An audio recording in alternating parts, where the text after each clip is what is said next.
Hi everyone, আসসালামু আলাইকুম। তো আজকে হচ্ছে আমি রেস্টুরেন্টের সাথে চিকেন বারবিকিউ রেসিপি আপনাদের সাথে শেয়ার করব। আর আমি যেভাবে করেছি আপনারা যদি এভাবে করে দেখেন তাহলে বাইরের অথেন্টিক টেস্টটাই পাবেন। তো আশা করি আমার আজকের রেসিপিটি আপনাদের ভালো লাগবে। বারবিকিউর জন্য এখানে আমি ১.৫ কেজি ওজনের একটি ফার্মের মুরগি নিয়েছি আর এটাকে এভাবে ছোট, ছোট করে কেটে নিয়েছি। যদি আপনারা ১ কেজি ওজনের নেন সেক্ষেত্রে ৪ পিস করলেই হবে। আর অন্যদিকে হচ্ছে আমি একটা কক মুরগি নিয়েছি ১ কেজি ওজনের। এটাকে হচ্ছে ৪ পিস করে নিয়েছি আর মাঝে হচ্ছে এভাবে কেটে দিয়েছি যাতে মসলাগুলো ঢুকে খুব ভালো করে। বড় একটি বোলে আমি মাংসগুলোকে নিয়ে নিয়েছি। যেহেতু মেরিনেশনটা আমি একসাথে করছি তাই আমি একটু বড় বোলে নিয়ে নিবো। এখন দিচ্ছি আমি লবণ ২ চামচের মতো। আর দিচ্ছি লেবুর রস পুরো ১ টা। আপনারা চাইলে এখানে ২ থেকে ৩ টেবিল চামচের মতো লেবুর রস দিতে পারেন। আর এভাবে হচ্ছে আমরা এটাকে মেখে যদি ০.৫ ঘন্টার মতো রেখে দিতে পারি তাহলে সবচেয়ে বেশি ভালো হয়। তাহলে যেটা হবে যে মাংসের মধ্যে একটা জুসি ভাব থাকবে। বাট আমরা হচ্ছে একসাথে সবকিছু মেখে নিবো। তো ১ম এ হচ্ছে লবণ আর শুধু লেবুর রসটাকে মেখে নিয়েছি। বারবিকিউ করার জন্য আমি বারবিকিউ রেডিমেড একটি মসলা নিয়ে নিয়েছি। যেহেতু ঘরে সবসময় সব মসলা থাকে না, তো শর্টকাট ওয়েতে করার জন্য হচ্ছে আমি এভাবে প্যাকেট ব্যবহার করি। আপনারা আসলে নিতে পারেন। আর যেকোনো কোম্পানিটা নিতে পারেন। আমার কাছে হচ্ছে দেশি কোম্পানির ব্র্যান্ডগুলো খুব ভালো লাগে। আর ১ প্যাকেটে হচ্ছে আমাদের এতটুকু হয়। আর এটা কিন্তু আমাদের পুরোটা লাগবে না। এখান থেকে হচ্ছে আমি ৩ টেবিল চামচের মতো দিব। বাকিগুলো হচ্ছে আমি রেখে দিব। প্যাকেটে যে পরিমাণ মসলা থাকে এটা দিয়ে হচ্ছে ২ থেকে ৩ বারের মতো বারবিকিউ করা যাবে। তাছাড়া প্যাকেটের গায়ে নিয়মগুলো লেখা থাকে। আপনারা চাইলে সেভাবেও করতে পারেন। এখন দিব আমি টক দই আর এখানে হচ্ছে আমি পানি ছাড়া টক দইটা ব্যবহার করছি। আমি এখানে টক দই দিব ১/২ কাপের মতো। এখন দিচ্ছি আমি রসুন বাটা ৩ টেবিল চামচ আর দিচ্ছি আদা বাটা ৩ টেবিল চামচ। লাল মরিচের গুঁড়ো দিচ্ছি ১ টেবিল চামচ। ঝালটা আপনারা যেমন পছন্দ করেন দিতে পারেন। কালো গোলমরিচের গুঁড়া ১/২ চামচ, সাদা গোলমরিচের গুঁড়া ১/২ চামচ। আর দিচ্ছি ১/২ চামচ হলুদের গুঁড়ো। জিরা গুঁড়ো দিচ্ছি ১ চামচ অপশনাল। চাট মসলা দিচ্ছি ১/২ চামচ, এটাও অপশনাল, দিলে ভালো হয়।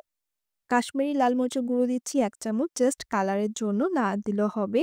কাসুন্দি দিয়েছি ১.৫ চামচ। আপনারা চাইলে কাসুন্দির বদলে মাস্টার্ড পেস্ট অথবা সরিষা বাটাটা দিতে পারেন। এবার দিয়েছি এখানে আমি রেড চিলি সস 1/৪ কাপ মানে ৪ টেবিল চামচ। এবার সবকিছু খুব ভালো করে মিশিয়ে নিব। এবার আপনারা চাইলে এখানে কাজু বাদাম, পেস্তা বাদাম বাটা, ডানো ক্রিমটাও দিতে পারেন, তাহলে টেস্টটা আরো বাড়বে। এখন দিচ্ছি আমি তেল ২ টেবিল চামচ। তেলটা আমাদের আরো লাগবে যখন আমরা গ্রিল করব। তেল আমি ২ টেবিল চামচ দিয়েছি আর এখানে আমি নরমাল তেল ব্যবহার করছি। আপনারা চাইলে সরিষার তেলটাও দিতে পারেন। এবার সবকিছু খুব ভালো করে মিশিয়ে এটাকে যদি আপনারা ওভারনাইট রাখতে পারেন তাহলে সবচেয়ে বেশি ভালো হয়। আমি এটাকে ৩ থেকে ৪ ঘন্টার জন্য মেরিনেট করব আর এটাকে নরমাল ফ্রিজে রেখে দিব। ৩-৪ ঘন্টা পর আমি এগুলোকে ফ্রিজ থেকে বের করে আরেকবার খুব ভালো করে মিশিয়ে নিব।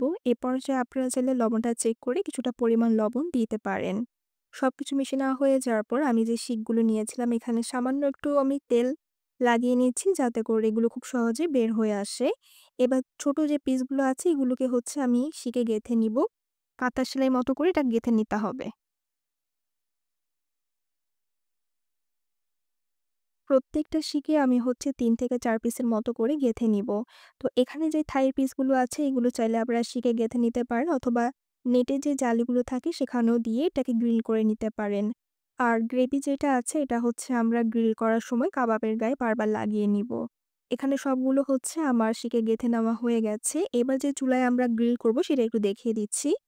এই পরিমাণ চিকেন গ্রিল করতে আমি এখানে ২ কেজির মতো কয়লা নিয়েছি। আমাদের হচ্ছে ১.৫ কেজিতে হয়ে যাবে। তো ১ম এ হচ্ছে আমি এখানে ১ কেজি কয়লা নিয়েছি।